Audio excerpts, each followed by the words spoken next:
over how to design, draft, and launch a landing page in just an evening. To be totally fair, I am a product designer, so I will move much quicker, but I promise you can launch something in a weekend.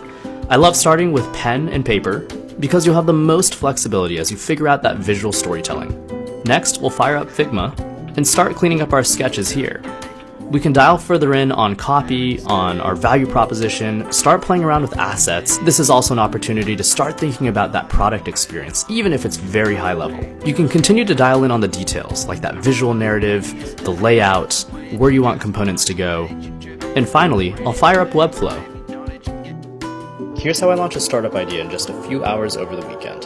In part 2, we'll finish building a landing page. This is one of the most useful, low-cost ways to test out your startup idea. In Figma, I'm cleaning up the narrative around the problem I'm trying to solve. Then, I'll fire up Procreate on the iPad, where I sketch out some assets that convey what the problem is solving. You can skip this step by finding tons of free visuals on Icons 8. Finally, we're bringing it all to life through Webflow, one of my favorite no-code tools. I've used it to build entire web apps without touching a single line of code. The call to action is the most important component here, and in my case, it launches a form on Tally where I can learn about my users, gather emails, and eventually invite them to the product I'm building.